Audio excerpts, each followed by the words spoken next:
I'm not a lawyer, but today, day 64 of the YSL trial, they finally got into one of the crimes that is central to this whole case, and that is the unaliving of Donovan Thomas. But before I get into that, I want to mention something that happened yesterday on day 63. In yesterday's video, I said that the state called a woman named Detective Gaither to the stand to qualify her as a gang expert. That process, which is called a Daubert hearing, typically happens outside of the presence of the jury, but for some reason, despite the defense's objection, the judge allowed this hearing to happen in front of the jury. Both Brian Steele and Gottie's attorney, whose name is Doug Weinstein, make their objections. To the courtroom, as that's the way, in my experience, it's always been done in federal court. It can be done. There's some 11th Circuit cases that I was shown yesterday that are authorized for that.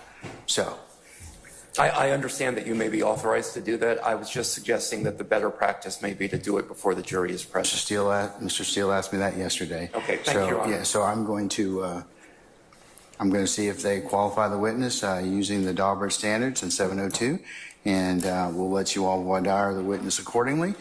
Okay, all right. I don't believe it says that it's done in front of the jury. It said it wasn't done at all, and you have the discretion to find someone. But No, it was done. There was no pre-admission. It was done in front of the jury because of the type of case it was. I mean, I think it was firearms or ballistics or whatever else. So I think the court just made that fine. Anyway, I'm objecting to it being done in front of the jury. I'm objecting not to have a Daubert hearing outside the presence of the jury. Can I just have a continuing objection? Because I don't want to do this in front of the jury. Okay. Thank you. All right. Anything else? All right. Summon our witness, please. So Detective Gaither is qualified, and then she's brought back today, which was another short day. And among many other topics, they get into the unaliving of Donovan Thomas. Now, according to the state and Detective Gaither, Donovan Thomas was a ranking member of the YSL-IF blood gang, and his unaliving in January of 2015 was at the hands of YSL gang members because of an ongoing war between YSL and the YSL-IF gang. And the vehicle that was used in the unaliving of Donovan Thomas, according to the state, was a vehicle that was rented by Jeffrey Williams, aka Young Thug. However, the detective says they didn't really piece this ongoing gang war and all these other things together until after Donovan's passing. Gaither says they essentially worked backwards. Here's some clips. Once the homicide occurred, we had to go backwards to kind of try to find a starting point, and that's when we found a bunch of police reports and incidents that occurred that we didn't know were actually related to the homicide. So an incident happened, but we basically essentially worked backwards to try to figure out the starting point. That homicide that you're talking about, who was it that was murdered? Donovan Thomas, January 10th, 2015. We were immediately notified of the homicide of Donovan Thomas the night that it happened, just based on his involvement with Inglewood family Bloods. To my knowledge, he was a ranking member of Inglewood family Bloods here in Atlanta, and I was off. I came in to work.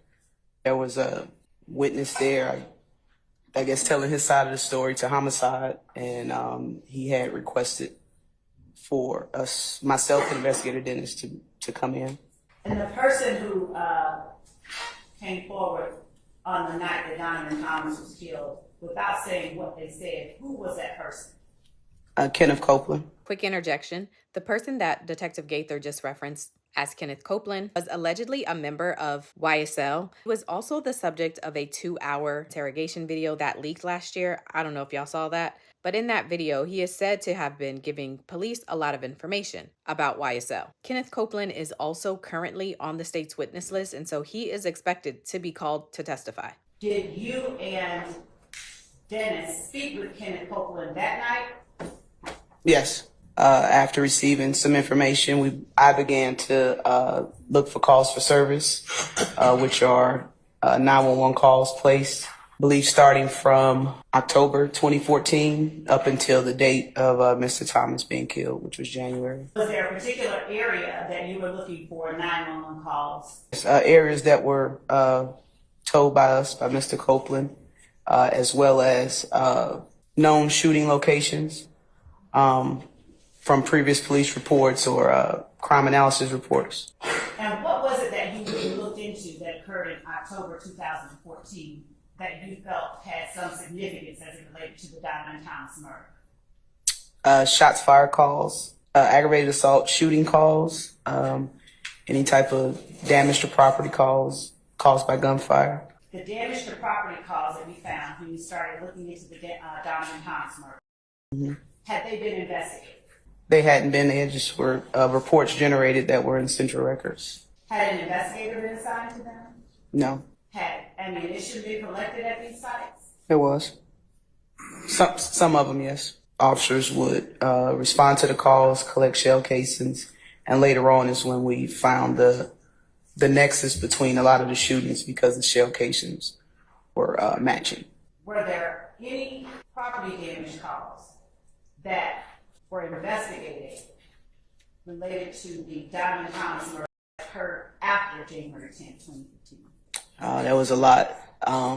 Roughly the very next day after Mr. Thomas's murder, we began to get drive-by shootings left and right. I mean, they were coming in at a very high speed. We would see residents of both sides, YSL and IF gang, their family members or friends or locations where they were known to frequent.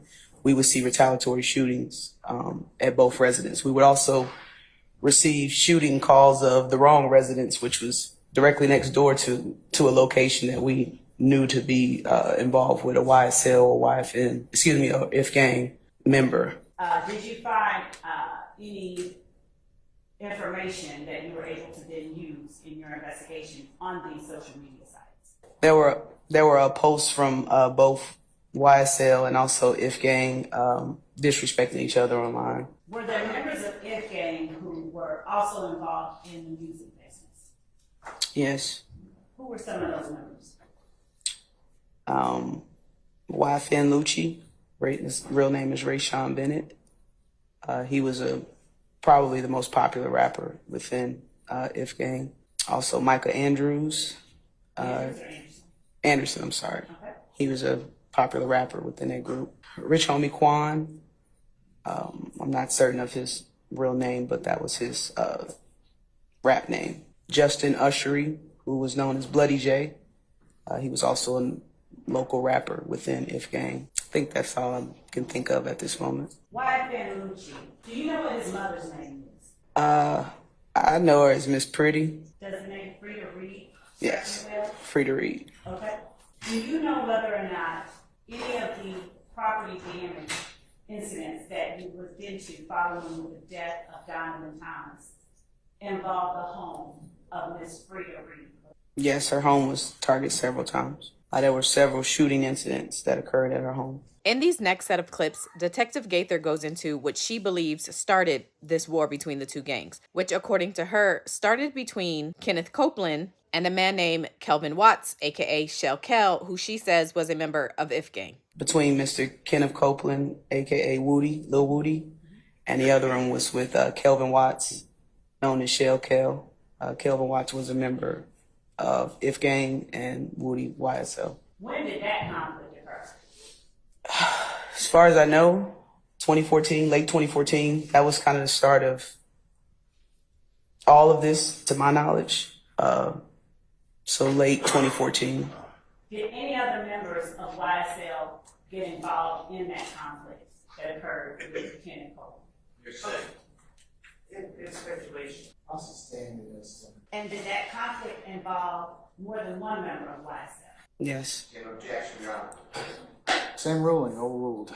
And did it involve more than one member of IF gang? Yes. Objection. Same ruling, overruled. Who was the other member of IF gang involved? That would also be hearsay competition. Overruled, sir. You speaking of Kelvin Watts?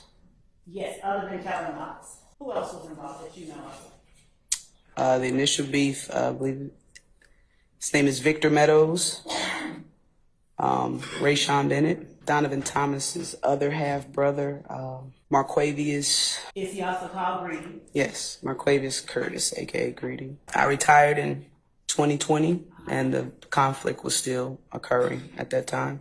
There were still investigations involving different members from both sides shooting at each other. There were fights within the jail. There was an album cover of Mr. Williams with reference to Bird Gang with a snake going through the eyes and the head. We knew of the conflict going on between the two groups. The album cover was released to the general public. It just looked like, a snake with a bird going through, but there was significance to us and what we knew regarding the two groups, that it was a form of disrespect to IF Gang, ABG, Bird Gang. You talked about Rich Homie Quan, and did you know him at some point to do music with the defendant Jeffrey Williams?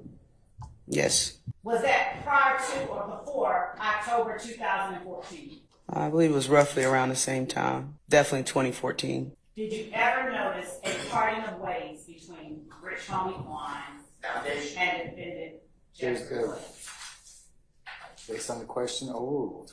Maybe mid-2015. Myself and my unit, we were obviously monitoring both sides, the parties, including media outlets. Defendant Jeffrey Williams performed with Rich Homie Quan after that time? No, I didn't.